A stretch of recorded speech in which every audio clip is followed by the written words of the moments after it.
We are losing millions of tax dollars right now to what are known as ghost students, online scammers who enroll in community colleges and get away with financial aid meant for actual students from the Bay Area. I-Team reporter Dan Noyes is here with the results of a joint investigation with ABC News. Dan? Larry and Kristen, these ghost student scammers mainly come from overseas, and they are a problem throughout California and across the country.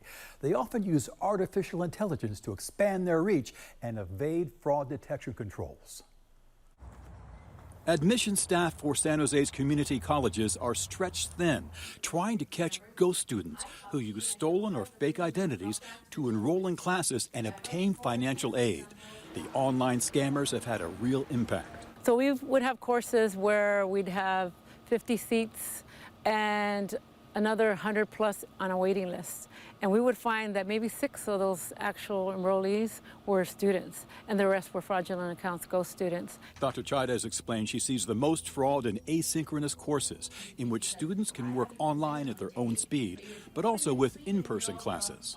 58-year-old Murat Mayer is a business analyst with a PhD. He has no interest in attending community college. But as he started applying for financial aid for his teenage son, he discovered that scammers had stolen both of their identities, signing the father and son up for community college classes across the country. We noticed that there were a lot of activity. There are a lot of applications, loan applications, grant applications. Then we panicked. California Community Colleges confirms that in 2024, the most recent data available, 31.4% of all applications to the state's 116 community colleges were fraudulent.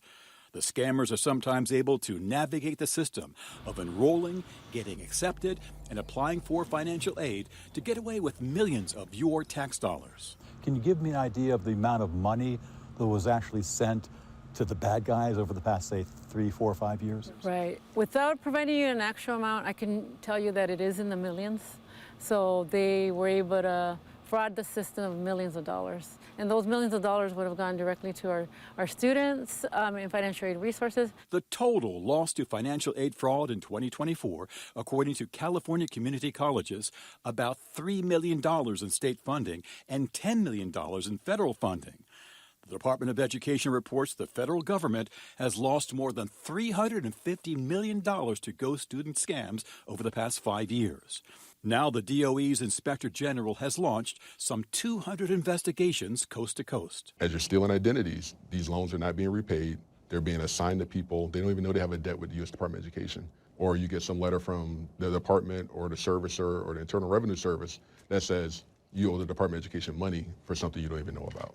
Community colleges are fighting back, hiring consultants such as Maurice Simpkins. The former NFL linebacker and his wife run a software security firm that's now screening students as they apply to more than 150 schools nationwide. That's essentially the way I like to look at it. From a football term, it's an offensive line. Simpkins says they found digital footprints from criminal rings around the world. Bangladesh, Pakistan, Nigeria. Most recently, we've been seeing some Russian data where it's actually coming in Russian characters in some instances. California community colleges are deploying machine learning that recognizes false applications, multi-factor authentication that includes selfies or live video, resistance to bots and automated script attacks.